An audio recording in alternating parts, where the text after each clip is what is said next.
그 조금 전에 그 더불어민주당 이해찬 그 대표가 총선기획단을 출범시키고 그 참신한 인재를 영입하겠다고 했고요. 조만간에 이제 그 어떤 인물들을 내놓을지도 이제 주목이 되는데요. 그 내일 황교안 한국당 대표는 이 출범 후에 첫 번째로 그 외부 인사 영입을 발표할 예정이고요. 황 대표가 직접 한다고 합니다. 관련해서 영상 준비했습니다.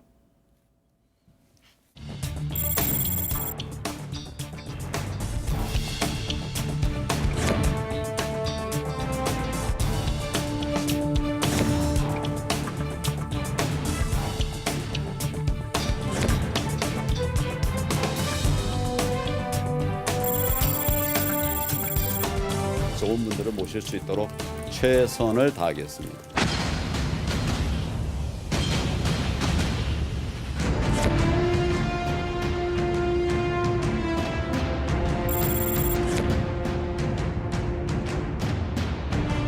전 참담한 심정입니다. 참담한 심정입니다.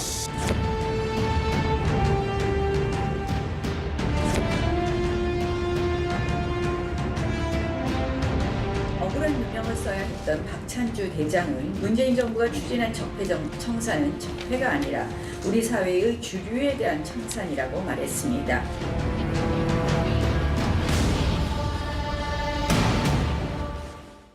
예, 그 황교안 대표는 어제 오늘 거론되는 영입 인사 이름들 좀 틀린 잘못된 관측도 있을 것이라고 얘기했습니다. 그러면서도 모든 언론들이 그 주목하는 인물 중에 한 사람이 바로 박찬주 전 육군 대장인 것 같아요. 이 어떠신지요? 예, 이미 진작에 대전을 가서 찾아가 만났다 뭐 그런 그 보도도 있었고요. 그런 얘기도 있었기 때문에 아마 박찬주 대장은 뭐 어떤 형태로든지 참여하지 않을까. 그리고 본인도 자기 명예 회복을 위해서 내가 정치를 해야겠다 하는 얘기를 이미 했기 때문에 네. 예상이 됐었죠. 근데 전체적으로 지금까지 드러난 일단 언론 보도를 통해서 거의 맞는 것 같은데 일부 조정 가능성은 있겠지만 그 모습을 보면 역시 엊그제 저희가 얘기했던 것 같은 바로 집토끼 잡기 전략의 그 연장선에서 일단은 이번 1차 네.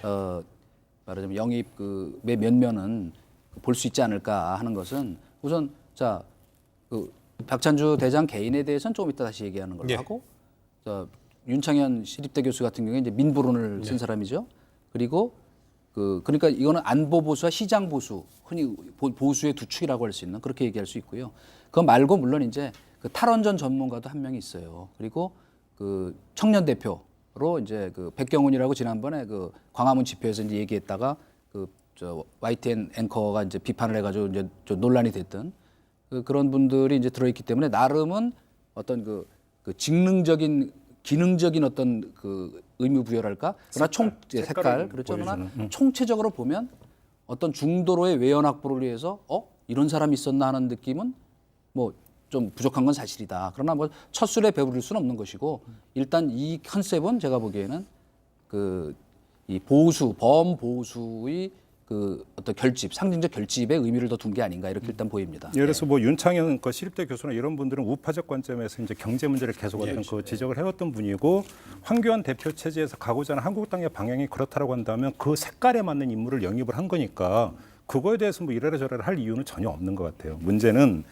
그러니까 어떤 특정인 한두 명이 결국은 이러면 새 인물 영입이라고 하는 상징적 효과를 키울 것이냐 깎아내릴 것이냐. 이제 포인트는 여기에 있는 거죠. 그런 점에서 예를 들어서 박찬주 예비역 대장 같은 경우는 과연 적합한 인물이라고 볼 수 있느냐, 새 인물이라고 평가할 수 있느냐, 그러니까 한국당의 쇄신을 어떤 상징하는 이런 인물이라고 볼 수 있느냐. 여기서부터 이제 논란이 시작이 되는 건데 더불어민주당의 박용진 의원이 그랬대잖아요. 네. 박찬주, 우린 고맙다라고 얘기를 했다라는 거예요. 여기서부터 이제 시작이 되는 거죠. 네. 이야기는 결국은. 그래도 아무래도 황교안 대표가 만약에 대전까지 충청 지역까지 내려가서 만날 정도 된다면 1호로 올릴지 2호로 될지 모르겠지만은요. 황교안 대표는 대단히 아주 중요하게 방점을 두고 있는 것 같은데요. 예, 보는 물론 시각에 따라서는 워낙 초기에 우리 박찬주 이 장군에 대해서 공관병 갑질이라고 하는 프레임이 나쁘게 설정이 돼 있었기 때문에 아직도 재판 중이고요. 그렇죠. 예. 근데 이제 그 공관병 갑질 의혹이나 뭐 뇌물수수는 무혐의 그리고 무죄 판결이 났죠. 2심까지는. 다만 이제 뭐 청탁 그 인사청탁 받았다는 것 때문에 이제 지금 2심에 400만 원 벌금 예, 받은 게 이제 부정청탁 있는데 혐의요. 부정청탁 혐의. 근데 이제 군 내에서는 군이 대체로 이제 아무래도 보수 인맥이 많죠, 그죠?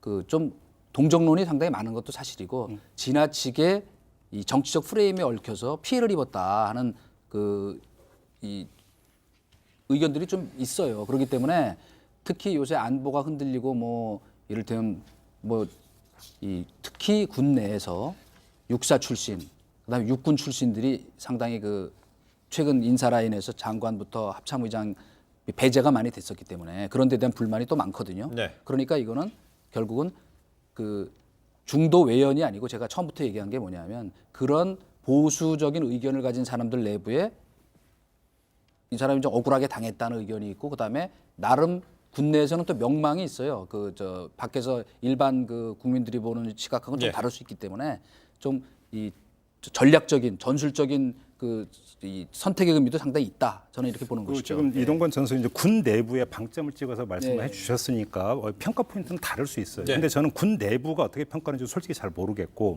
중요한 것은 이것이 대중적으로 얼마나 어필되는가. 그다음에 대중적 평가가 어떤가가 어찌 보면 더 중요한 문제인 것 같은데 제가 볼 때는 이 상태에서 이거 완전 패착이다. 악수를 뒀다. 왜 그러냐면 공관병 갑질 폭로가 이루어지고 그게 고발이 돼서 수사에 들어가는 건데 사법적으로는 무혐의가 나와서 물론 지금 재항고가 들어가서 아직 최종 끝난 건 아니고 재항고가 진행되고 있으니까 결과를 지켜봐야 되지만 논리가 뭐냐면 직권남용 혐의로 고발을 했는데 사법적으로 직권남용이 아니다로 해서 무혐의가 나온 거예요. 무슨 이야기냐면 공관병한테 뭐 그 골프공 줄게 하고 잔디 그러니까 뭐 그 풀 뽑게 했다. 이거 직권남용 아니냐 하는데 이 정도 갖고 직권남용이라고 볼 수 없다는 법리적 판단이었던 거지. 공관병한테 갑질을 한 행위가 사실무근이다가 아니었다라는 거예요. 그러니까 그래서 공관병한테 자기 자식 빨래까지 시키고 음식이 뭐하다고 부친 게 집어던지고 썩은 과일 집어던지고 베란다에 가둬버리고 바로 이런 갑질 때문에 박찬주 대장의 부인은 지금 폭행과 감금 혐의로 기소가 돼서 재판이 진행되고 있거든요. 자, 그러면 이 행위가 계속 리마인드 되게 돼 있다는 거예요. 대중적으로 계속 논란이 되게 되는 거죠. 다시 이렇게 되면 그러니까 조국 국면에서 자유한국당이 젊은 층에게 얼마나 박탈감을 줬는지 젊은 층 이게 정의인가라고 되물었는데 그 물음을 자유한국당이 다시 받게 돼 있다는 거예요. 그렇지 않습니까? 그런 점에서 제가 볼 때는 박찬주 대장을 정말로 영입 1호든 2호든 영입을 한 게 맞다면 제가 볼 때는 이거는 잘못 건드린 수다. 자충수고 패착이다. 저는 그렇게 봅니다.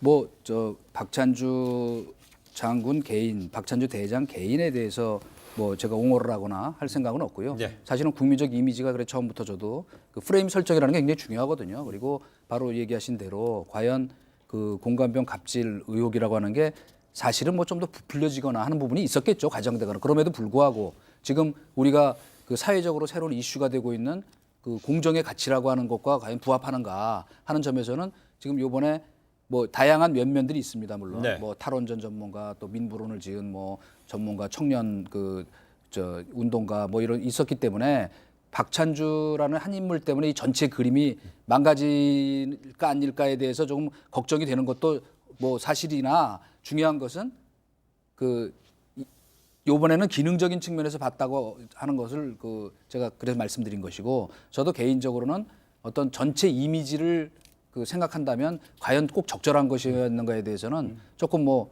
그 회의적으로 보고 있습니다. 저는 아직 하루가 남았으니까 이 말씀을 드리고 싶어요. 모든 사람이 흰 옷을 입고 도열해 있더라도 거기에 그 까만 먹물 한 방울만 떨어뜨려도 퍼지게 되어 있다는 거예요. 그러니까 이거 n분의 1이 아닌 거죠.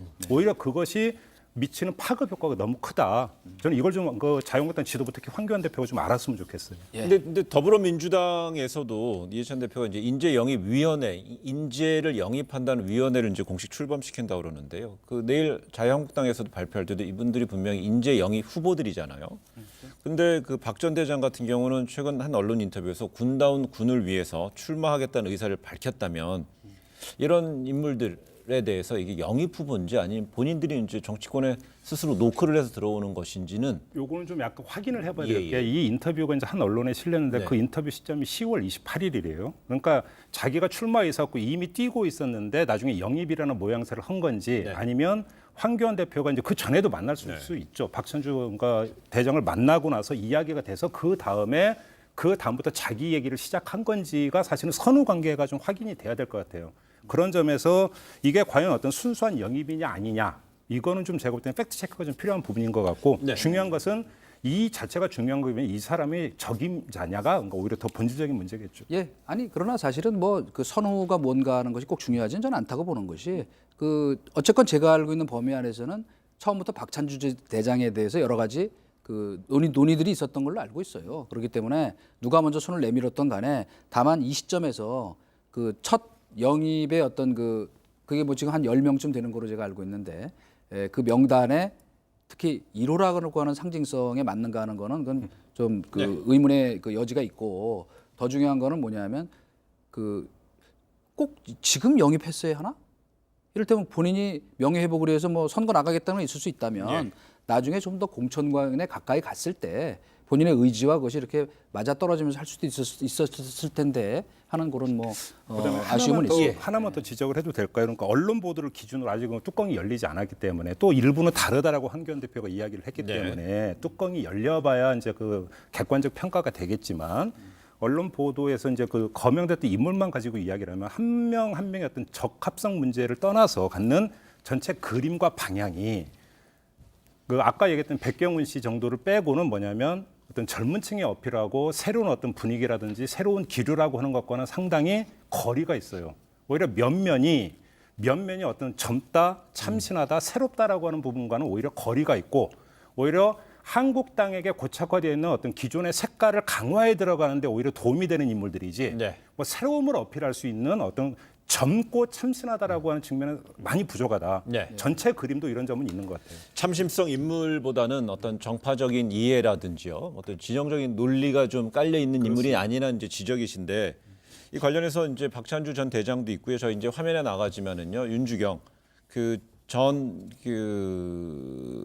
독립기념관장이요. 이게 이제 뭐 윤봉길 의사의 이제 장손녀인데요. 문재인 정부 출범 초반에 청와대에서 사퇴를 종용했다라는 어떤 그 발언 때문에 논란이 됐었고요. 또 이제 방송계에서 이제 등장하는 이준숙 전 MBC 사장 같은 경우는 그 전 MB 이명박 정부 시절에 이제 김재철 전 사장 시절에 이제 뭐 측근으로 분류되는 인물, 측근이라고 이제 분류되기도 하는데 이른바 김재철의 입 이런 식으로도 불리기도 했던 분입니다. 그렇다면 이제 그 부분에 대해서는 이준수 어떻습니까? 이게 지금 새롭게 참신한 인물이라든지 2020년 총선의 시대 정신을 반영하는 인물이다. 적합성에서 적합하다. 아니 저는 뭐 일단 그 아까도 저도 그 모두에 말씀드린 것처럼 저런 인물도 이번에 참여를 하는구나 하는 약간의 그 참신함이 부족했던 거는 뭐 그건 100% 맞고 저는 그 오히려 박찬주 그 대장이나 또 윤주경 그 전 독립기념관장이나 이진숙 씨나 이런 경우를 보면 그 이 컨셉이 이것이었다. 또 하나의 컨셉은 이거다라는 생각이 드는 거예요. 뭐냐? 그 신적폐의 대상이라는 게 무슨 말이냐면 지금 이 자유한국당에서 지금 그 동안에 벌어졌던 이른바 지금 정부에서 적폐청산이라는 이름으로 진행했던 것들을 신적폐라고 주장하고 있거든요. 말하자면 정치 보복이다. 그런 사실은 그 피해자 쪽의 입장에 서 있는 분들이라고 보는 것이죠. 박찬주 대장의 말하자면 뭔가 하여튼 그 군내의 주류 교체를 위한 희생양이다. 윤주경 물론 윤봉길 의사 뭐 저 손녀시지만은 자관 사퇴 종용을 받고 그 보수적 색채 때문에 밀려났다. 게다가 MBC에서 벌어진 일에 대해서는 제가 뭐 더 길게 얘기 안 하겠습니다. 뭐 그렇기 때문에 우리는 뭐 지금 뭐 김재철 전 사장의 뭐 측근이다 하는 것으로만 보지만은 오히려 거꾸로 보면 뭔가 지금 정권 아래서 당했던 사람들이다 하는 거를 굉장히 중요한 포인트로 봐야 된다고 저는 생각을 해요. 그러니까 물론 그거에 대한 판단은 그건 유권자가 하는 겁니다. 국민이 하는 것이. 그러니까 우리가 뭐 이 사람이 적합하다 아니다 하는 것보다는 참신하게 부족하다는 걸 인정했고 그다음에 그런 개념을 갖고 그림을 짰으니까 그것도 어떻게 여론이 포옹할지는 두고 봐야 되는 일이고 또 한 가지는 이건 첫 장이니까 또 이제 이번 주 두 번째가 이제 펼쳐지겠죠. 인재를 구분하는 평가 요소에는요 참심성도 있고요, 경륜도 있고요, 뭐 여러 가지 요소가 있을 수 있어요. 그 경륜에 보니까 지금 조금 전에 이동관 전 수석은 이게 적폐청산의 희생양이라고 하는 측면을 강조를 했었는데 저는 오히려 적폐 그냥 인물이었다. 왜 그러냐면 이진숙 전 대전 MBC 사장만 갖고도 얘기를 하면 하나만 예를 들게요. 세월호 참사 때 유명한 오보, 아마 그 맨 앞순위에 꼽히는 오보가 뭐냐면 전원구조 오보였어요. 전원구조 오보를 때린 게 MBC였었고 이진숙 전 대전 MBC 사장은 그때 MBC 보도의 최고 책임자였어요. 자, 그러면 이런 문제가 계속 대중적으로 계속 거론이 되게 돼 있습니다. 그러면 이것이 자유한국당한테 도움이 될까요? 마이너스가 될까요? 다시 말해서 영입한 인물 한 사람 한 사람에 대해서 평가가 아니라 논란이 되고 오히려 비판이 온다면 그건 자유한국당 전체로도 부담이거든요. 왜 이걸 못 보는지를 모르겠어요, 저는. 예, 그러니까 그건 좋은 지적이라고 저는 생각해요. 인사라는 것은요. 그 황교안 대표도 오늘 영입 인사 관련해 가지고 보도된 내용들이 다 맞는 건 아니다고 그랬고요. 실례로 뭐 대중문화예술인인 김영철 씨 같은 경우는요. 뭐 4달러로 유명했잖아요. 김영철 씨는 뭐 보도되는 거 봤는데 자기는 아니다라고 이제 뭐 부인을 했고요. 그런 식이기 때문에 저희가 지금 나누는 그 화제에 올린 인물들에 대해서 내일 황교안 대표가 직접 발표를 할지 아닐지는 잘 모르겠습니다. 인사라는 건 또 방이 붙기 전에 혹은 뭐 마지막 전날까지도 퍼즐을 맞추다 보면은 변화가 있기 때문에요. 단 저희가 이렇게 말씀드리는 것은 그 주요 정당으로서의 인재를 판가름하는 기준 요소에서 아까 말씀드린 대로 참신성을 제일 위에 두느냐, 아니면 경륜을 두느냐, 아니면 의정 활동하면서 전투력을 두느냐, 뭐 여러 가지 평가 항목이 있기 때문에 여기에 대해서 저희가 좀 얘기를 나눠본 것이고요. 오늘 관련 이 얘기 나눈 것에 대해서 한 마디씩 하는 순서를 가지고요 한번 마치도록 하겠습니다. 먼저 우리 순서가 김평론가입니다. 바로 이건데요. 백스텝 밟는 황 이렇게 보셨어요. 바로 조금 전에 얘기했던 바로 그것 때문이에요. 왜냐하면 이런 그 몇몇의 인물을 영입을 하면은요, 자유한국당 과거에 다시 갇혀요. 앞으로 나아가야 되는 게 아니라 자기가 스스로 백스텝 밟아가지고 과거의 올무에 다시 갇혀버리는 어리석음을 범하고 있다. 아직도 늦지 않았다. 저는 이 말씀 꼭 드리고 싶습니다. 예.